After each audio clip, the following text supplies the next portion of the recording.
you. So, with Sister Wives season 19 coming back soon. Yeah, it's on the horizon. Right. I know the online chatter is like really heating up again, especially on Reddit. Oh, definitely. Those communities are incredibly active. Seriously, the way those folks dissect every little detail is just, wow, they really, really dig deep. It's quite something to watch. And honestly, they often bring up these really insightful points you might just miss otherwise. Totally. And there's this one post, it really grabbed me. It was sparked by a video, I think, from the Real Squad channel. Oh, yeah, I think I saw that circulating. And it asked this really fascinating question. What if Robyn Brown had been there right from the absolute beginning, as one of the OG three wives, with Mary, Janelle, and Christine? Could she actually have, thrived in that early setup? That's a really compelling question, isn't it? It forces you to compare these two very different realities within the same family. Exactly. It's like, how would she have handled their initial situation? Right. Completely different environment. So, for this deep dive, that's what we want to do. We're going to unpack the arguments from that Reddit discussion. Okay. We'll get into the real differences, between Robyn's entry and what the OG3 went through in those early days. So the mission is basically to understand those contrasts. Yeah, and see what they maybe tell us about the whole sister wives dynamic. Okay, so first up, let's talk about just where they lived, the actual physical space. Right. Because the early living situation for Mary, Janelle, and Christine was, well, it was a completely different world from what Robyn walked into.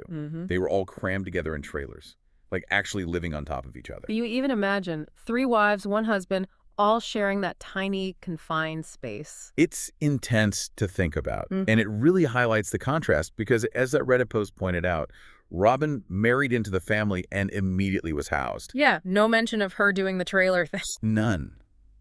That immediate housing, it just sets up a completely different starting point.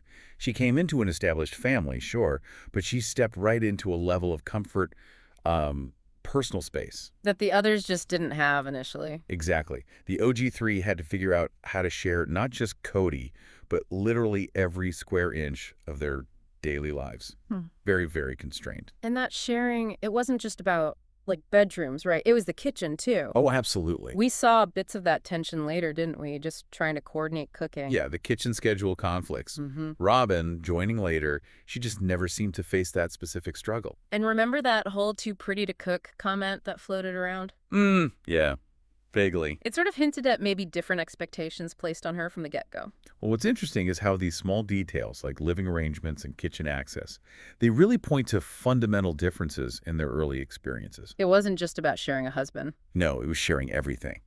Daily life, under pretty tough conditions for those first 3 wives.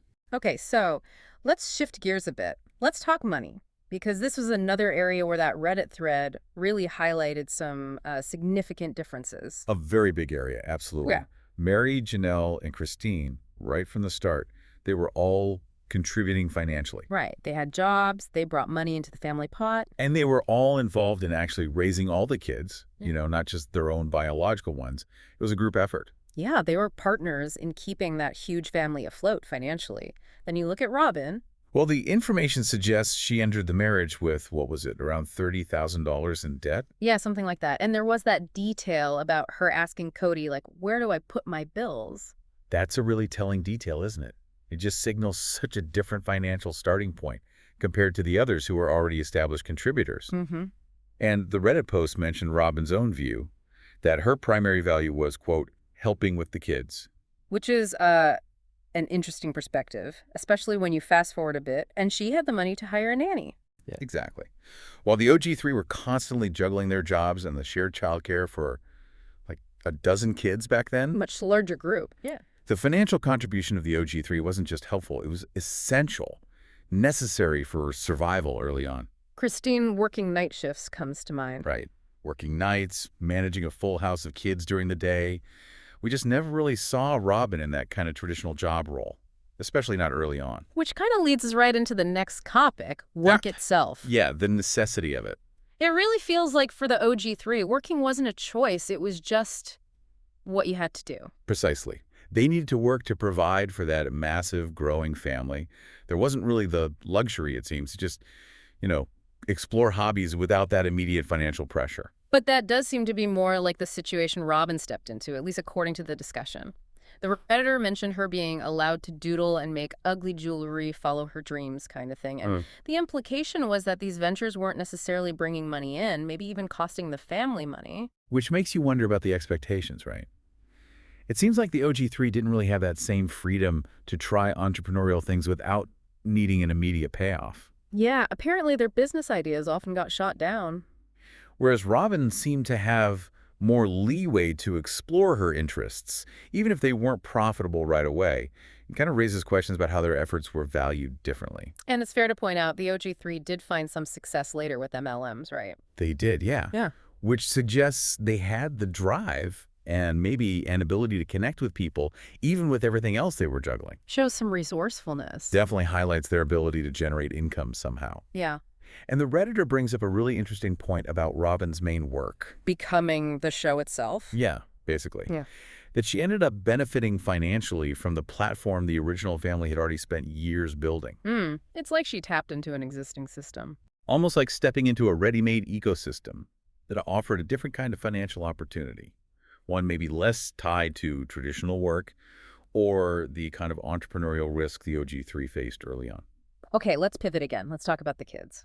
Because the Reddit discussion had some pretty pointed observations here, too. Yes, childcare dynamics, another really significant point of difference, it seems. In the early days with the OG3, it sounds like all the kids were just everywhere, integrated into everyone's space. Very much so. Childcare was absolutely a shared thing, a collective effort. Didn't really matter who the biological mom was for the day-to-day stuff. Everyone just pitched in, lines blurred. Exactly. But the Redditor points out a contrast with Robyn's younger kids, specifically Saul and Ari. They seem to get more individual focus. A noticeably different level of individual attention and time, yeah. They even mentioned observations from, like, anthropology students who apparently noted this. Oh, wow. So that more focused attention, it definitely stands out compared to the more communal childcare model the OG3 started with. And the theory presented was that Robyn maybe strategically worked on her relationship with Cody. Cultivated that bond. Which then influenced how much time and attention he gave her children. That's the idea, that by nurturing her connection with Cody, her kids naturally became more central to his focus and his time. And they brought up the impact on Christine's kids specifically. Yeah, that link between Cody's strained relationship with Christine and sort of his reduced involvement with her children. Like missing Isabel's surgery. Exactly. Big, significant events. It really highlights how shifts in focus within polygamy can have major consequences for the kids. So if you connect that thought. Well, it raises a big question about how emotional resources, how parental attention gets distributed in that kind of family structure. Right. The Redditor sort of described Robyn's house as an oasis for Cody. An oasis, meaning? Meaning maybe she created a more comfortable, perhaps less demanding environment for him. Maybe by using older kids or the nanny. To handle the tougher parts of parenting. Potentially.